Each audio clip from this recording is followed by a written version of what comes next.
c'était vraiment fréquent, quotidien dans ma vie de tous les jours, dans mes expériences professionnelles. Oui. Ne serait-ce que ce volet-là, il y avait aussi le volet conciliation, travail, famille. Comment j'ai de l'ambition, je veux avancer, mais je ne sais pas comment faire. J'ai pas, mon époux ne me comprend pas vraiment. Donc c'était vraiment des choses aussi. Mhm. Je ne vivais pas avec autant d'acuité parce que dans le cas là, c'était, on avait vraiment dramatisé, c'était fort. C'est ça. Mais bien sûr, des questionnements que ce personnage-là avait, c'est des questionnements aussi que j'ai eu. Même les enfants, comment est-ce que on embarque les enfants dans tout ça, on arrive à avoir les yeux sur l'éducation des enfants, sur Mhm. le travail, sur le foyer. Et puis la belle fin heureuse où on se réconcilie et puis les choses vont mieux, quoi. Mhm. L'émission féminine plurielle de ce soir reçoit Nora Kafando, on va dire une dame qui en a dans la tête, qui partage avec les femmes, mais aussi avec les hommes, parce qu'elle est entraîneur d'excellence. Elle va nous expliquer la notion aussi d'entraîneur d'excellence tout à l'heure. Mais j'aimerais bien qu'on parle de votre enfance. Oui. Nora Kafando, on va dire que c'est la fille qui est née dans, on va dire, dans une bonne famille. Parce qu'il faut rappeler, Nora Kafando est la fille de Michel Kafando, ancien président donc, du Burkina Faso sous la transition de 2015. Nora Kafando, c'est la petite fille de Nazi Boni. Une petite fille de Nazim Boni parce qu'il en a petite plusieurs. fille. Bon, ok, une des Oui, petites filles de Nazi Boni, côté oui. maman. Hein. Oui, Côté absolument. maman, Mhm. Nazi Boni Héros écrivain national très connu. Mhm. Et on a, c'est sûr que tous ceux qui passent par l'école au Burkina, bien sûr, vous allez On lit, étudier. oui, À Crépuscule l'université. des temps anciens. Oui, vous allez étudier Crépuscule des temps anciens à l'université, à l'école et tout. Alors, de Nazi Boni, dans quel univers familial Nora Kafando a grandi? Donc, entouré d'intello. Oui, vous avez dit, c'est le mot. C'était vraiment trempé dans ce milieu intellectuel-là, Mhm. qui fait que j'avais un rapport déjà au papier qui était très précieux. Mm. Par exemple, jusqu'aujourd'hui, moi, j'aime l'odeur des livres, les fournitures. Même quand j'achète les fournitures de mes enfants, j'aime l'odeur. Et on prenait un temps avec ma mère pour emballer tous les livres, pour ne pas qu'ils soient cornés, pour ne pas qu'ils se déchirent. Donc, il y avait déjà, entre guillemets, le culte un peu du papier. Oui. Et aussi, donc c'est vrai, un milieu intellectuel, mais un milieu aussi rempli d'autres valeurs, hein, comme la responsabilité personnelle, donc que je continue à exercer, que je suis en train d'inculquer aussi à mes mentorés, tous ceux qui viennent vers moi. Donc c'est ça, beaucoup de responsabilités, beaucoup de charité aussi, Ok. à cause de du fait que nous soyons famille chrétienne, que ce soit du côté de ma mère et de mon père. Donc ça fait que ça a teinté nos valeurs, des valeurs comme la justice sociale, l'amour du prochain, donc voilà. Et puis surtout, se challenger, contrairement à ce que peut-être beaucoup peuvent penser, ne pas penser que la facilité est de ce monde et que rien ne nous sera donné, tout doit être gagné à la sueur du front. Vous êtes en train de nous dire que naître dans une famille comme ça, ce n'est pas naître avec une cuillère en or, forcément, Oh, où non, on est à absolument l'abri non. de plusieurs choses. Absolument non. Mhm. Peut-être du point de vue matériel, je vais pas me plaindre parce que bon, ça allait. Mhm. Par la grâce de Dieu, j'ai pas eu de nuit sans repas, j'ai mangé, voilà. Maintenant, du point de vue, j'allais dire, parce que là on parle du point de vue matériel, mais du point de vue intellectuel ou du point de vue... Peut-être qu'on t'ouvre des portes, tu as des avantages Ah non, partout, non, non. tu Ah peux... non, ça c'était interdit, c'est interdit. Mhm. Et je pense que peu de personnes peuvent dire dans ce pays ou ailleurs que mon père a passé un coup de fil pour sa fille. Au début, je ne comprenais pas ça d'ailleurs. Pourquoi ils ne m'aident pas à Oui, m'insérer c'est ça. dans tel ou Mais tel après, tu milieu? as toute la fierté. Chaque fois Ok. que je l'ai appelé, que j'ai eu des promotions, que j'ai eu tel boulot, ah papa, je t'appelle, je viens d'être embauché dans tel endroit, la joie. Et donc, je pense que tout ça, ça forge la confiance en soi parce qu'on se dit, c'est pas parce que je suis la fille d'eux, mais je m'affirme et je suis moi-même, je suis Nora. Voilà. Et contrairement à ce que les gens pensent, ça peut vous fermer aussi beaucoup de portes. Parce qu'on ah oui, on parle de politique. Donc il y a des courants, il y a des gens qui ne sont pas contents, il y a des gens qui le sont. Donc on est agressé quelquefois, quelquefois il y a des petits pics qu'on nous envoie. Mais bien sûr, il y a le côté prestigieux qui nous challenge aussi parce qu'on se dit, bon, on doit aussi être à un certain niveau d'excellence. Voilà, donc c'est un peu Et le ça. niveau d'excellence qui m'amène à ce que vous avez étudié. Et déjà, vous avez un bac littéraire ou... Oui, j'ai un bac, je sais pas, on l'appelle, c'est un bac A1. Ah, Donc c'était genre juste entre le bac D et le bac A. ok. Obtenu où ça? En Côte d'Ivoire. En Côte d'Ivoire. J'étais à l'internat dans un collège protestant en Côte d'Ivoire. Donc c'est là que je l'ai obtenu. Et après, ça a été quoi la suite du cursus universitaire? Alors j'ai été toujours intéressée par l'être humain, comprendre des fonctionnements. Je cherchais toujours à comprendre pourquoi telle personne réagit comme ça, pas telle autre personne. Donc quand il fallait faire le choix déjà, mon choix était clair de rentrer au pays. Ça c'était déjà clair, il n'y avait pas de discussion. Donc ça a été organisé, j'ai postulé pour avoir la bourse parce que bon, mon père aussi traversait des moments difficiles, ma mère aussi, donc la bourse était bienvenue. Et avec les résultats que j'avais eus, ça me permettait d'avoir la bourse. Et donc, j'ai proposé psychologie. Et les gens me disaient, mais pourquoi tu demandes ça? Personne ne demande psychologie. Si tu demandes, ils vont t'orienter. Je dis, ben, c'est ce que je veux, justement. Ok. Voilà, et donc, psychologie, où ça? À l'université de Ouaga. À l'université ça s'appelait l'université de Ouaga, ce oui. qu'on appelle aujourd'hui l'université Kizerbo. C'était l'université de Ouaga. Et donc, oui, j'ai étudié. Donc, vous avez fait l'université de Ouaga? Ah oui, j'ai fait l'université. J'avais ma P50, j'avais... Et voilà, j'ai fait mon cursus universitaire ici avant d'avoir une bourse d'excellence pour le Canada. J'avais postulé parce que j'avais eu une bonne note à ma soutenance, j'avais une très bonne mention. Soutenance de quoi? De mon mémoire de maîtrise. Maîtrise. En psychologie sociale, psychopathologie. Et donc j'ai eu un bon rendement, ce qui me permettait de postuler à des bourses d'excellence de la coopération canadienne. Okay. Et j'ai été la seule reçue au Burkina pendant qu'il y avait 10 places disponibles, donc c'était assez select. Et donc c'est comme ça que je m'envole, je vais faire 2 ans au Canada, j'étudie... alors là je commençais aussi à m'inquiéter un peu parce que la psychologie sociale simple comme ça. Donc là je m'en vais étudier quelque chose d'un peu plus technique, c'était les relations industrielles, la gestion des ressources humaines. Okay. Donc je vais faire un master dans ce domaine-là pendant 2 ans. Et puis je reviens vite au pays et puis voilà, les choses s'enchaînent jusqu'aujourd'hui. Et ce que je retiens, c'est que c'est l'excellence qui vous a amené à pousser encore plus les études. Parce que vous n'avez pas dit à aucun moment, mes parents ont décidé de me payer des études ou et où. Non. Vous avez fait l'UIO, voilà, et puis ensuite... J'appelle mes parents pour leur dire, j'ai cette bourse-là, voilà. Ils sont contents, bravo, waouh, comment tu as fait et tout le mérite est là, je crois. D'accord. Tout le mérite est là. Et donc, la psychologie sociale, c'est quoi ça? Ben, la psychologie sociale, en quelques mots, c'est vraiment comment l'individu se comporte en société. Quand je suis avec une personne, la présence de cette personne induit un comportement. Ok. Vous êtes d'accord avec moi que quand vous êtes à la maison, tout seul, il n'y a personne, vous êtes vraiment sans masque, voilà. C'est ça. Voilà. Mais comment je me comporte avec les gens en société, comment la présence des autres influence mon comportement, c'est ça la psychologie sociale, vraiment, de façon très, très, très ramassée. C'est ça. Et la psychopathologie? Ça, c'est plutôt l'étude de la vie intérieure, de la souffrance intérieure. Donc, on parle de blessures intérieures, on parle de maladies mentales, etc. Donc, ça, c'est plus ce côté-là. Donc, les deux mis ensemble, c'est ce qui me permet aujourd'hui d'avoir un certain bagage. C'est ça, pour écrire un livre comme moi d'abord. Oui, pour accompagner déjà les gens. Et puis, voilà, c'est ça. Maintenant, quand vous revenez au Burkina, vous allez travailler dans des ONG. Oui, d'abord, je commence par l'enseignement parce que j'avais une hantise. Je ne voulais pas que mes enfants aillent à la crèche. Je voulais être là pour mes enfants. Donc, quand je vais au Canada, je me marie entre-temps. J'ai mon premier bébé, enfin, deuxième bébé parce que j'avais déjà un premier. J'ai ma première fille, que je vous l'ai dit plus tôt. J'ai ma première fille. Et donc, quand je rentre, je ne veux pas qu'elle aille à la crèche. Qu'est-ce que je peux faire comme boulot en attendant? C'est vraiment la vacation. Donc, je donnais des cours vacataires. Et j'entendais des gens dire, oh, mais celle-là, elle fait le malin. Soit elle fait le malin, ou soit elle est vraiment tellement faible qu'elle ne postule pas, elle n'arrive pas à avoir des grands boulots, alors qu'il y avait un plan derrière, il y avait une idée derrière, c'était de pouvoir m'occuper de mes enfants. Et le troisième est arrivé assez rapidement aussi, donc j'ai pris le temps de les élever jusqu'à un certain niveau, avant de vraiment m'attaquer à la vie professionnelle comme je l'entendais. D'accord. Donc du coup, comme... Le terme enfant revient, donc vous parlez de vos enfants, vous en avez combien? J'en ai 4. 4 3 garçons, 3 garçons et une fille. Et puis une fille. Oui. Ok, on leur passe le coucou. C'est gentil. Alors donc, et c'est après ça que vous faites, vous travaillez dans des ONG, dans d'autres structures. Et généralement, c'est quel poste? C'est aux ressources humaines.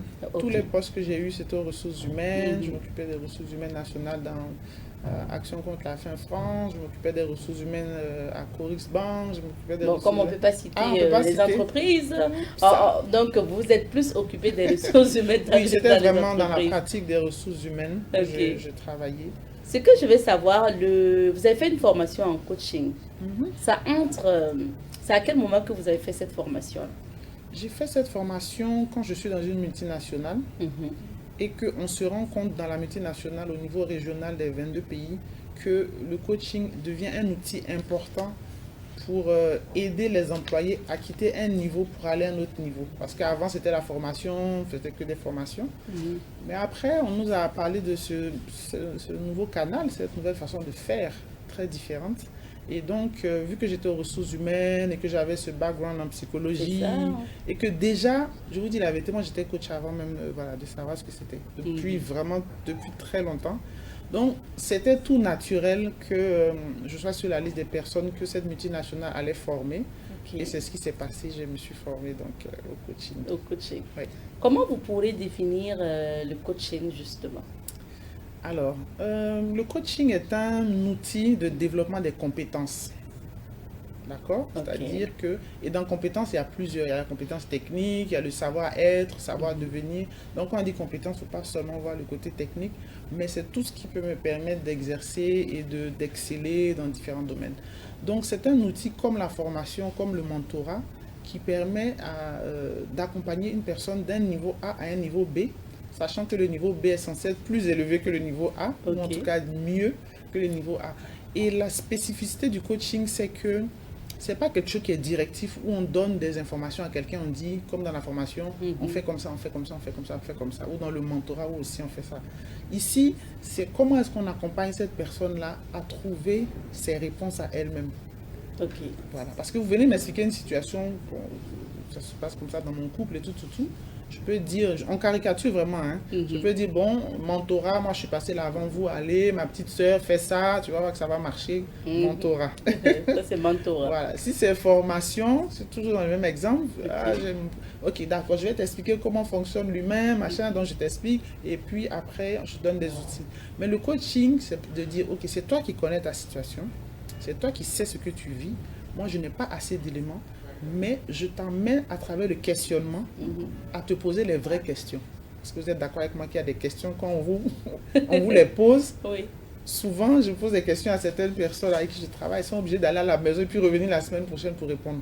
Parce qu'on doit les amener au plus profond d'elles-mêmes pour trouver les réponses. À ce moment-là, la personne se trouve en train de mettre un plan d'action en route sans se rendre compte, sans que je n'ai injecté de direction, parce que c'est cette personne-là qui sait. Trouve ses comment est-ce réponses. que- voilà. Et quand on fait les recherches sur Nora Kafando, la notion, disons le terme entraîneur d'excellence revient. Mhm. C'est quoi l'entraîneur d'excellence?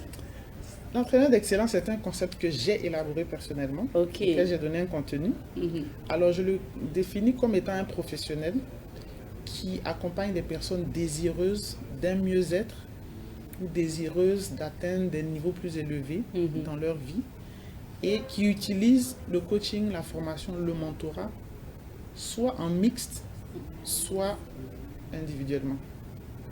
C'est-à-dire, comme je vous ai expliqué tout à l'heure, c'est différent cette manière de travailler. Oui, oui, oui. Mais il y a des cas où, pour la même personne, on va prendre un temps de formation pour lui permettre de comprendre certaines choses. Après, on va passer au coaching. Donc, c'est le fait de pouvoir mixer tous ces éléments-là ensemble qui donne un plan d'accompagnement spécifique pour une personne. C'est ça qui fait, je pense, la spécificité. En fait, j'ai voulu mettre toutes les casquettes que j'avais Ok. dans le même panier et pouvoir apporter le meilleur à mes clients. Et là, ça veut dire que vous amenez la personne à l'excellence. Oui, sur le chemin d'excellence. Sur le Parce que chemin de l'excellence, c'est l'excellence. pas une borne qui est déposée. Où On dit, oh, là, c'est tu es bon, je suis arrivé. excellent. C'est comme une borne qui se déplace et qui nous amène à faire mieux, toujours mieux et de ce qu'on peut. C'est vraiment une attitude de pensée, de dire j'ai des standards que j'élève de plus en plus pour donner mieux, pour faire plus et voilà, être plus impactant. D'accord. Alors, Rien que le mois d'avril, justement, j'ai vu à la une d'un journal que Noura Kafando a dit si je devrais coacher le capitaine Ibrahim Traoré pour parler du chef de l'État, donc le président du Faso. Rappelez-nous et rappelez aux téléspectateurs, qu'est-ce que vous avez dit à ce journal-là? Qu'est-ce que vous avez dit que voilà, en termes de coaching, qu'est-ce que vous pourrez dire au président? Donc, ça veut dire que vous n'avez pas lu l'article. Ok, donc je vous donne un petit bout. Oui, oui. Alors, en fait, déjà, le titre m'avait un peu surpris, mais bon, ça, c'est votre langage. C'est vous les communicateurs. Hein, moi, je... Et donc, c'était une question qui m'avait été posée, qui était que, qu'est-ce que je dirais au capitaine Ibrahim Traoré, notre président, si je devais l'accompagner en coaching. Donc, la première chose que je disais, c'était j'allais lui dire, déjà, et je pense qu'il le sait déjà, qu'il est l'homme de la situation, selon moi. Ça, c'est même pas du coaching, ça, c'est du boosting, c'est de la motivation, etc. Maintenant, pour faire du coaching à quelqu'un, honnêtement, il faut faire un diagnostic. Il faut savoir d'où on part, quels sont les éléments qu'on pourrait améliorer, pour que ne serait-ce que la personne même soit mieux même dans son rôle. Et donc ça aussi, c'est des choses qu'on peut faire. C'est peut-être un clin d'œil aussi. Voilà, tout le monde se fait accompagner. Même nous, les coachs, nous avons des personnes, des mentors et des coachs qui nous accompagnent. Donc, il n'y a rien de diminuant dedans. Parce qu'il y a des gens qui m'ont dit « Oh, mais tu prétends !» Voilà. Bon, il n'y a rien de diminuant. Et notre chef de l'État est même quelqu'un de tellement humble que c'est quelque chose qui passerait, je pense, chez lui. Et c'est sûr qu'il a ses accompagnateurs. C'est comme ça que ça fonctionne si on veut s'améliorer. Parlons maintenant de la situation de la femme burkinabé. Vous êtes au contact de ces femmes qui sont mères, qui sont épouses, qui sont professionnellement aussi bien assises quelque part, qui en tout cas aussi font des activités. Quels sont les défis à relever par les femmes burkinabées selon vous? Alors, je pense qu'un des défis que j'ai identifié, qui a fait un peu mon focus par rapport à l'accompagnement que je fais, c'est un manque de connaissance de soi. Je pense que les femmes africaines en général, beaucoup de femmes, ça ne veut pas dire que c'est toutes les femmes, évidemment, mais beaucoup de femmes africaines ne se connaissent pas, ne prennent pas le temps justement d'apprendre à se connaître. On a l'impression que se connaître là, c'est le fait que je peux dire mon nom, ce que j'aime le babenda, j'aime le benga. Non, ça parle de quelque chose de plus profond à l'intérieur de soi. Et souvent, on va se rendre compte dans les choix qu'on va faire dans la vie qu'en réalité, on ne se connaît pas. On peut faire un choix au niveau du travail. Quand on commence, on dit, oh, par exemple, j'ai demandé un salaire de 100 000, alors qu'en fait, en réalité, je méritais même 500 000. Oui. Mais ça, tout va aussi de ce que je sais de moi, ce que je sais faire, ce que je ne sais pas faire, etc. Donc la connaissance de soi, pour moi, c'est quelque chose qui manque aux femmes. Et en général, quand quelqu'un vient vers moi, on commence toujours par cette partie-là. Parce que les femmes, on va à la découverte de ces personnes-là, parce qu'elles ont besoin de ça. Parce que quand je me connais mieux, j'essaye d'aligner tout ce que je fais à ce que je suis réellement. Voilà. Donc malheureusement, souvent on rentre dans le couple, on ne se connaît pas vraiment. On rentre dans une profession, on ne se connaît pas vraiment. Plusieurs personnes sont venues au cabinet avec une profession. Après l'accompagnement qu'on a fait, ils sont rentrés en reconversion professionnelle parce que ce n'est pas ce qu'ils voulaient faire. Parce que beaucoup de personnes ne sont pas épanouies dans ce qu'ils font. Et on croit que c'est un luxe que de prétendre à dire je veux être épanoui au travail. Certains pensent que si tu as l'argent, tu manges là. Dis Dieu merci. Mais je pense que Dieu veut que tout le monde soit heureux, tout le monde soit épanoui. Et on a les moyens de l'être. En se connaissant mieux et en se donnant les moyens d'être aligné avec soi. Donc la première chose, je pense que ce qui manque, c'est le manque de connaissance de soi. Parce que tout ça va déboucher à la confiance en soi et l'affirmation de soi. Mais ce que je constate, ou ce qui nous revient aussi, quand on parle aussi des femmes ou aux associations de femmes, c'est souvent aussi le fait que certaines femmes vivent des foyers difficiles. Je ne sais pas si c'est lié à la connaissance de soi, vous me direz, mais elles rencontrent des problèmes, soit parce que monsieur s'oppose au boulot, soit parce que monsieur s'oppose au fait qu'elles veuillent s'affirmer, soit elles sont tombées sur des hommes qui ne pensent qu'à eux, soit elles-mêmes elles ne s'en sortent pas, soit elle est stressée entre le travail et puis le boulot et les enfants.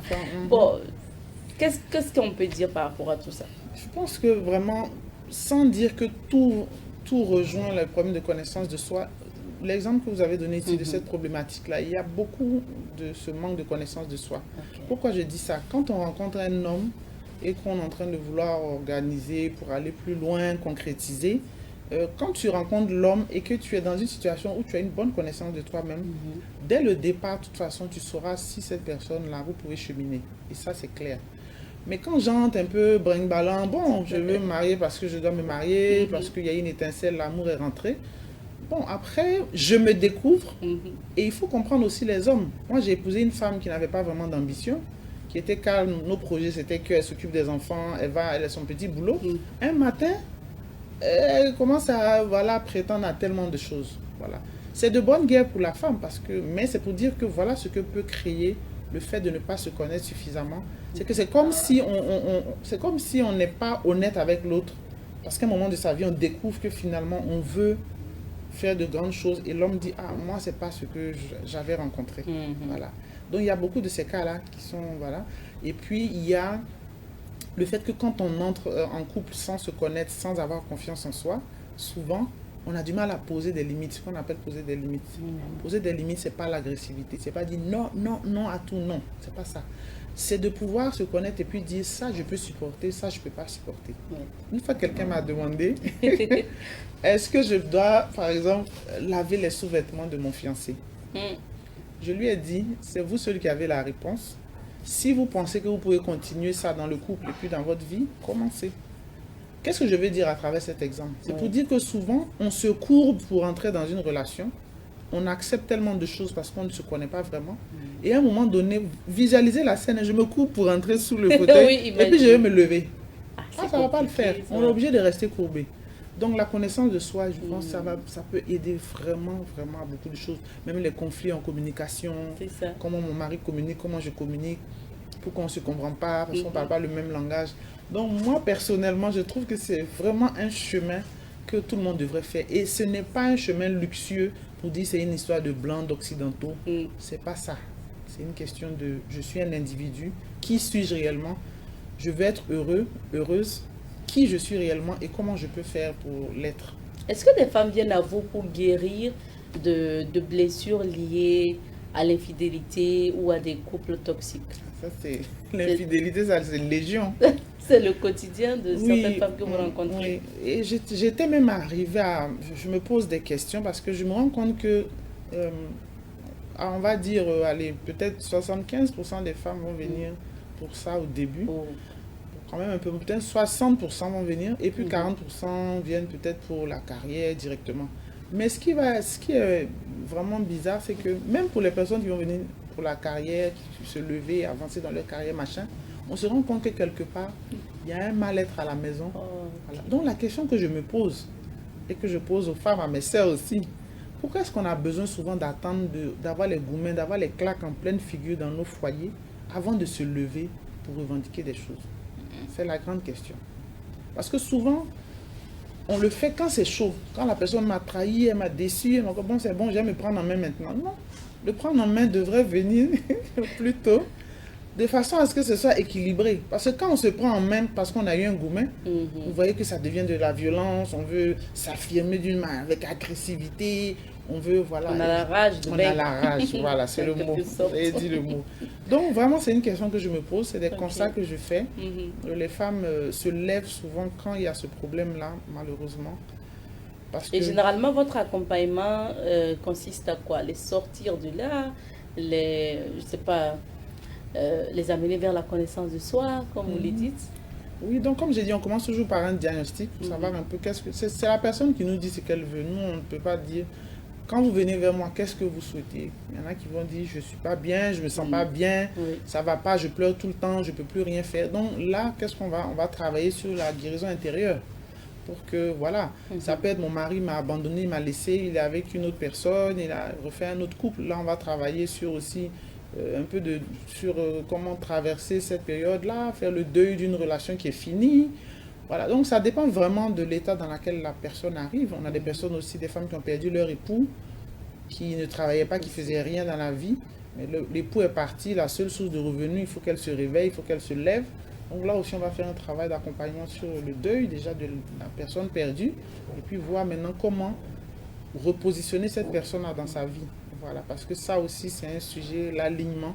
Comment des gens veulent se repositionner, ils sentent que ils vivent pas la vie qu'ils devraient vivre. Je veux mieux me connaître pour optimiser. Maintenant, on va parler du livre. Oui, parce que Nora Kafando a écrit ce livre intitulé Moi d'abord, qui est un guide d'auto-sain. Vous allez nous expliquer d'ici là aussi la notion d'auto-sain pour vous. Et Moi d'abord, pourquoi déjà ce titre et pourquoi vous l'avez écrit? Alors, le titre Moi d'abord, il a été choisi évidemment à dessein. Et c'était ça l'objet. Le premier objet, c'était d'amener à se poser la question, d'un peu choquer, pour que les personnes s'approchent et puis essayent de voir de quoi il s'agit. Ok. Mais quand on regarde le petit sous-titre en bas, un guide d'auto-soin pour retrouver ma paix et ma joie, on comprend bien que dans ça, là, il n'y a rien d'égoïste. Voilà. Donc moi d'abord, c'est simplement un processus, une posture qui est normale et qui est, j'allais dire, une posture de bon sens. On ne peut pas donner de l'eau à quelqu'un à partir d'un verre vide. Même quand vous êtes dans l'avion, on dit dépressurisation. Si les masques tombent, mettez d'abord sur votre nez avant de mettre chez les autres. Donc, est-ce que vous allez me dire que c'est égoïste de mettre le masque pour avoir l'oxygène, pour pouvoir rester vivant avant d'aider les autres? C'est simplement un acte de bon sens. D'accord. Et c'est de ça qu'il s'agit. C'est comment est-ce que je décide de prendre soin de moi, de m'autoriser à me regarder, à prendre soin de moi pour retrouver ma paix et ma joie. Donc, c'est en direction de personnes qui ont besoin de ça. Est-ce à dire que je me fais passer moi d'abord avant les autres? Oui, C'est ça. moi d'abord, mais il n'y a rien de... Je comprends qu'on soit choqué parce qu'on est dans une société où c'est vraiment la... Enfin, moi d'abord, n'empêche même pas la solidarité. Ok. C'est tellement naturel qu'en fait, on ne le dit pas. Mais quand quelqu'un le dit, ça fait comme si c'est grave. Et j'aime dire aussi que quand une femme dit moi d'abord, c'est que c'est quand même arrivé à un certain niveau.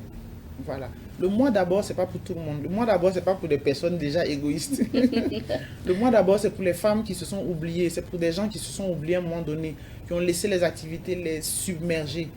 Mais dans tout ça, il faut que je me retrouve. Ok. Voilà. Maintenant, la notion d'auto-sain. Auto-soin. Auto-soin, pardon. Oui. Auto-soin.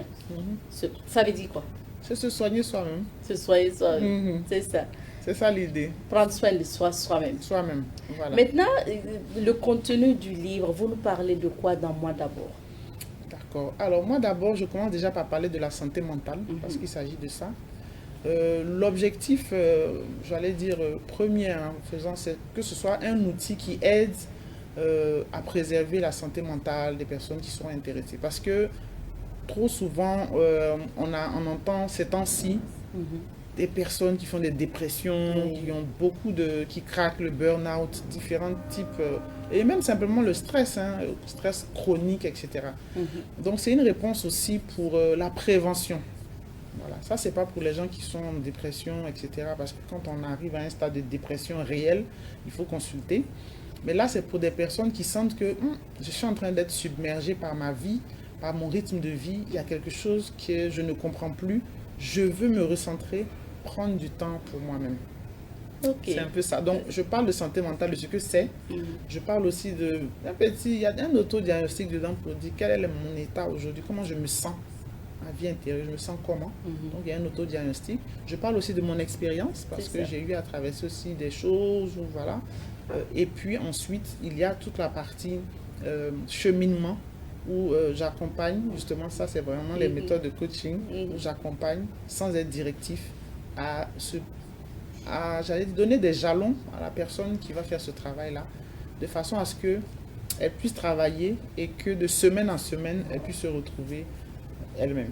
Et justement, quand on fait le livre, dès les quelques pages, on se rend compte que c'est vraiment un guide, puisque vous nous dites presque quoi faire, des exercices dans ce livre, et puis vous décidez d'ailleurs des lignes vierges pour qu'on puisse écrire nos réponses. Exactement. Pourquoi le choix de ce style?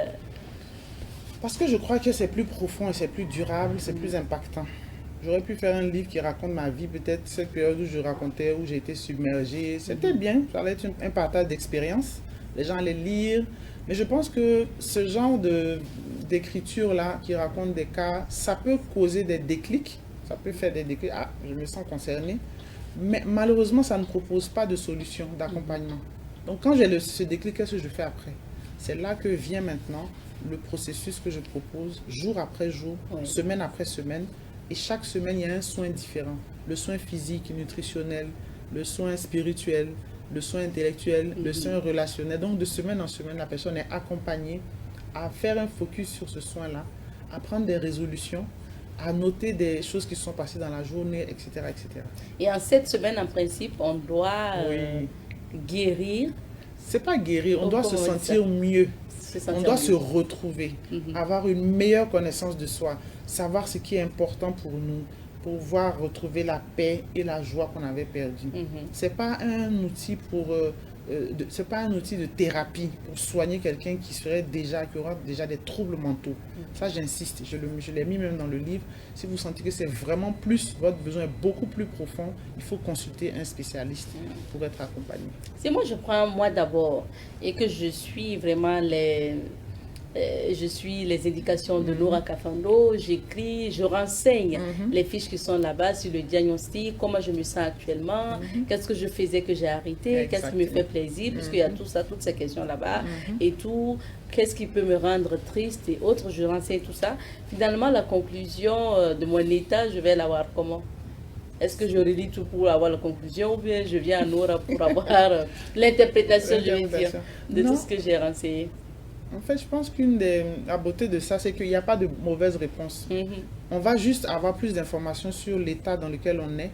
Et comme il y a des espaces où on vous propose de prendre des résolutions. Oui. Par exemple, sur le plan relationnel, quelles sont autour de vous, par exemple, les personnes, vous sentez que vraiment, ce sont des personnes, votre relation est toxique avec cette personne. Je n'ai pas dit que la personne est toxique, mais la relation est toxique. Qu'est-ce que vous décidez de faire? Bon, est-ce qu'après ça, ce n'est pas un plan d'action qui est là? C'est un plan d'action, il faut le mettre en œuvre. Et puis à la toute fin, il y a un bilan qui permet de dire, ah, j'étais comme ça quand j'ai commencé, aujourd'hui je suis comme ça. Waouh, victoire. Et là, on appelle Madame la DG et on fait le témoignage. C'est ça, d'accord. Ça, c'est super. Donc, on continue de découvrir, moi d'abord. Vous avez dit que vous avez partagé, et moi je l'ai lu, vous avez partagé justement votre expérience personnelle. C'est pas si long dans le livre. Et comme vous l'avez dit, vous n'avez pas voulu vous étaler pas ça l'objet, sur ça. Mais j'aimerais bien que vous racontiez l'expérience où vous avez vraiment laissé un boulot peut-être assez bien payé pour prendre un congé. Donc, juste en quelques mots, pour garder quand même le suspense. C'est ça, on ne va pas raconter tout le livre, bien sûr. Donc, l'idée, c'était que j'avais comme l'impression que j'étais ici et que ma vie était ici.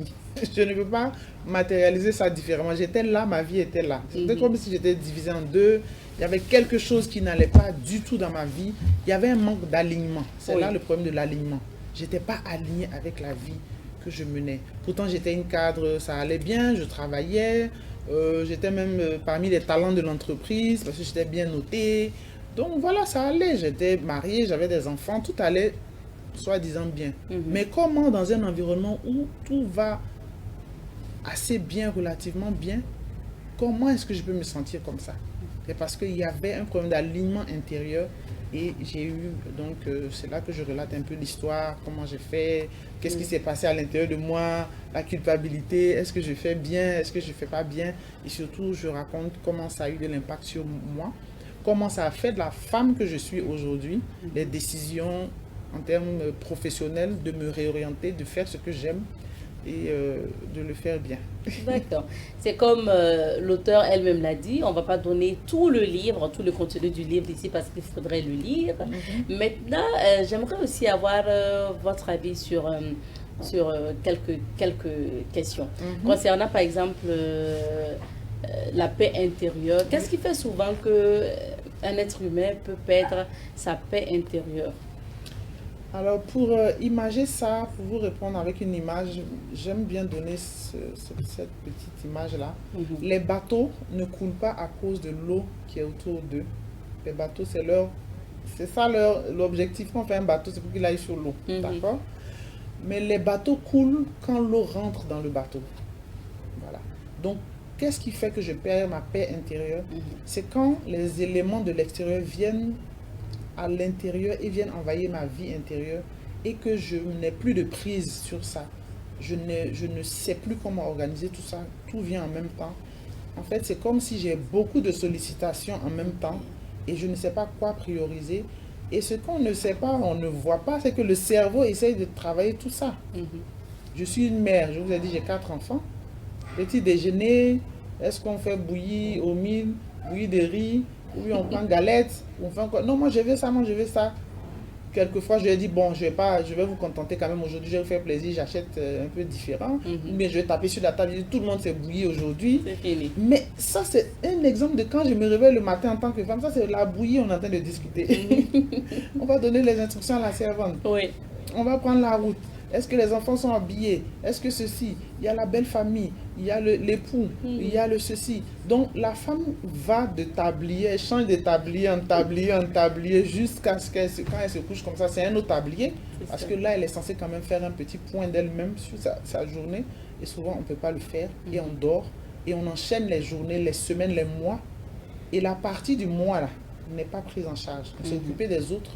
Mais on était tellement fatigué qu'on n'a pas pu prendre du temps pour soi.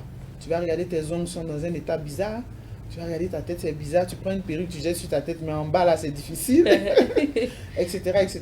Et on continue de courir. On continue de courir, la voiture est remplie de trucs des enfants, il y a le pain ici, le biberon, on est dans un rythme effréné, il n'y a pas le temps pour soi-même.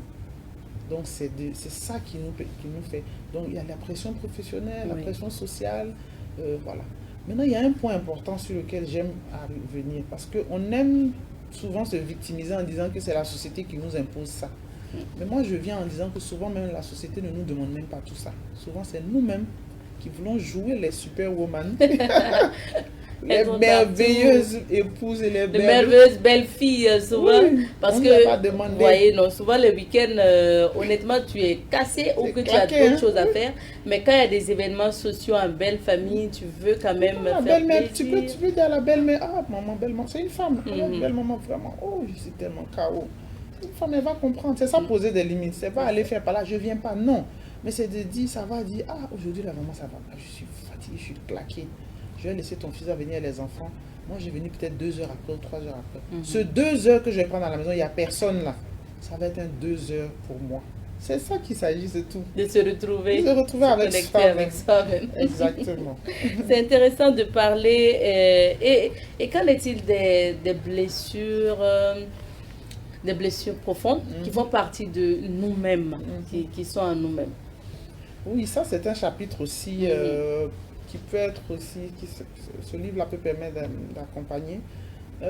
Les blessures intérieures, c'est essayer de visualiser. J'aime beaucoup faire visualiser avec des images, c'est plus facile parce que la vie psychique c'est difficile à expliquer. Si on ne donne pas d'image, souvent c'est compliqué. Les blessures, imaginez une personne qui a pris des coups dans la vie différents, depuis l'enfance, depuis bébé, grandir avec des manques, des besoins qui n'ont pas été comblés. Soit que la maman est décédée vite, ou le papa est parti, ou la maman n'a pas réussi à donner tout l'amour qu'il fallait. C'est pas parce qu'on est des Africains qu'on n'a pas besoin d'amour. L'amour, là, c'est universel.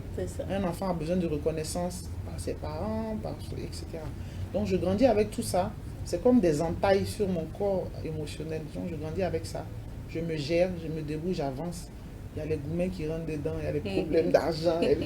Donc, ça fait tout un package. Et c'est comme si la personne traînait avec un gros sac de saletés qui sentent pas bon, mais qui sont attachés. Et souvent, c'est un événement de la vie qui va amener à ce que ce truc-là se détache. On va dire, mais elle était avec nous, tout allait bien ici. Pourquoi brusquement elle fait une crise comme ça? C'est que la personne a beaucoup encaissé. Les blessures intérieures ont ça de méchant, que ça nous dénature. Quelqu'un qui est très blessé, vous allez voir que c'est une personne qui est très désagréable. Vous allez voir qu'elle s'entend avec personne, etc., etc.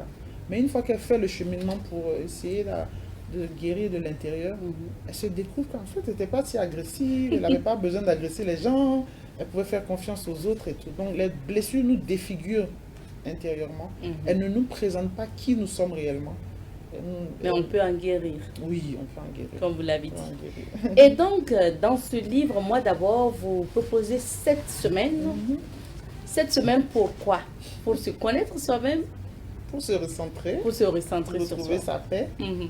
et sa joie. Cette semaine pour mieux se connaître, cette semaine pour prendre des décisions aussi, pour réorganiser un peu certains aspects de sa vie. Peut-être asseoir ses enfants pour dire, bon, à partir de maintenant, maman, les matins, samedi matin, elle ne tape plus à la porte. Pendant 2 heures de temps, maman prie, ou maman chante, ou maman va faire de la peinture, ou maman ceci, maman cela. Mhm. Voilà. Ça, Donc, c'est un choix personnel. voilà, qui ça nous maintenant on concerne. décide ce qui. Voilà. Et donc c'est intéressant de voir ce que ça peut être, les différents choix. Mhm. Il y a un groupe WhatsApp pour ceux qui ont acheté le livre. Ok. Ils entrent dans le groupe et puis les gens partagent leur expérience. Il y en a qui disent, ah moi je me suis acheté une pizza aujourd'hui.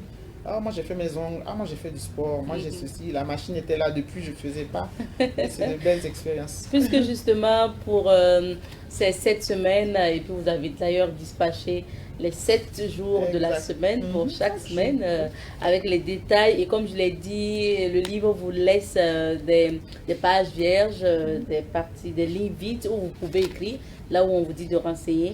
Et après, vous lisez, vous avez le bilan à la fin du livre.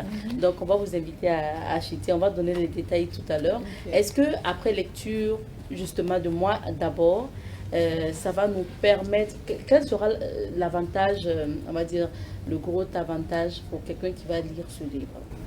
Déjà, l'avantage va être vu avant les 7 semaines. Parce que ce qu'on a constaté, c'est que quand on commence à prendre l'habitude de se réserver un temps, parce qu'au début on donne des instructions, des conseils, comment est-ce que je vais organiser mon rituel. Ça peut être les matins tôt, avant que tout le monde se réveille, je prends mon temps, le temps de renseigner, de réfléchir, l'introspection, tout ça. Ça devient maintenant une habitude de vie. Et ça, c'est intéressant. Ok. On va plus être en pilotage automatique où on tombe du lit le matin, on commence à courir, on vient se jeter sur le lit. Non, on sait qu'on a un petit temps où on pense à soi. De grandes résolutions peuvent sortir de ça. De grandes résolutions peut-être de dire, ah mais je me rends compte qu'en fait je suis une femme acariâtre. Hein. Regarde comment je traite mes enfants, je les frappe fort, je suis méchante avec mon mari, je suis aigrie. Des décisions peuvent sortir de là pour dire, waouh, il faut que je temporise. Donc, c'est pas au bout des 7 semaines, mais les changements et les prises de conscience interviennent de semaine en semaine. Je pense que c'est ce qui est vraiment beau et qui permet de prendre des résolutions et de décider que, ah, il y a des choses que je vais faire différemment. Et donc, le livre, il est adressé à qui? Je vais dire le public cible. Il est adressé à tous ceux qui veulent prendre soin de leur santé mentale normalement. Ok. Mais mon cœur m'a dit de cibler les femmes, les femmes africaines. Bien Mais sûr. cela dit, la vie intérieure, elle est, voilà, c'est assez, il y a beaucoup de points universels. Ok. Il y a des hommes qui l'ont acheté, il y a des hommes qui le commandent. Donc, il n'y a pas à être macho, c'est pas parce qu'on a dit dans une petite partie que les femmes, parce que j'avais envie de faire une fenêtre sur les femmes pour qu'elles sachent que, voilà, mais sinon, voilà un peu la cible. Donc, c'est Pour toute tout le monde. personne qui veut se retrouver, qui a besoin de penser à lui ou à elle, mais toute personne qui est quand même prête à faire ce voyage-là. Parce D'accord. qu'il ne s'agit pas d'acheter le livre et puis de le déposer. Voilà, ça va faire un livre en plus dans votre bibliothèque. C'est parce que je souhaite vraiment que vous le preniez comme outil. Vous avez vu la taille, c'est pour pouvoir mettre dans le sac à main. Voilà, tranquille. Ouais, je suis dans la salle d'attente. Au lieu d'être sur Je peux TikTok à lire. regarder des vidéos, C'est ça. je prends mon mois d'abord et je note. Je suis à d'attendre les enfants au sport, j'ai mon bouquin. Donc c'est ça. Ok. Mine de rien, le temps est terminé. c'est- Ça c'est passe dingue, tellement vite, c'est ça. Et on peut le retrouver au mois d'abord. Et il est à quel prix?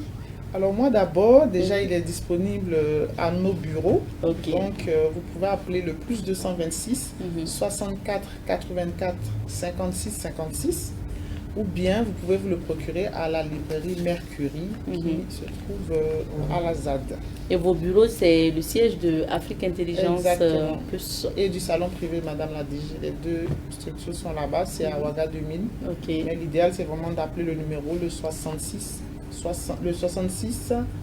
64 84 56 56 64 84 56 56. Vous appelez ce numéro, vous commandez et on vous envoie un livre. Pour ceux qui sont à l'étranger, nous sommes en train de nous organiser. On a des points focaux qui ont été répertoriés dans différents pays, en Côte d'Ivoire, au Mali, au Congo, dans différents pays, en France, C'est ça. aux États-Unis, au Canada, pour que ces points focaux-là puissent permettre à ce que vous ayez accès au livre. Et la dernière question, ou sinon précision que je voudrais que vous apportiez aux téléspectateurs. Alors, Nora Kafando est épouse Nyengo actuellement, Oui. n'est-ce pas? Oui. D'accord, donc vous êtes mariée, Oui. c'est ça? Mariée. Donc, on passe de bonjour à Monsieur Nyengo. Merci d'être beaucoup. passé, on va s'arrêter ici. Est-ce que vous avez un mot de fin pour les téléspectateurs? Mesdames, messieurs, prenez soin de vous. C'est un acte de responsabilité. Honnêtement, si aujourd'hui, en tant qu'épouse, en tant que mère, vous tombez malade, vous avez un burn-out ou vous avez une dépression, ça va coûter tellement plus cher que ce livre qui est à 12 500. Donc, vraiment, prenez soin de vous. C'est un outil que je vous conseille, pas en tant que commercial qui est en train de parler, mais en tant que professionnel qui vous propose un outil. Mais surtout, à la fin de tout, prenez soin de vous. C'est tellement important. Choisissez-vous d'abord. Oui. Merci beaucoup. Merci beaucoup. Nora Kafando, épouse de Nyengo, donc, qui était notre invitée ce soir. Et on a parlé de Moi d'abord by Nora Kafando. Merci d'être passé. On aura d'autres occasions. Merci et à vous, merci bien. À vous, fidèles téléspectateurs, on vous dit merci d'avoir suivi cette émission qui s'achève maintenant. Prenez soin de vous et choisissez-vous d'abord pour respecter ce que Nora a dit. Moi d'abord. Allez, cuisse.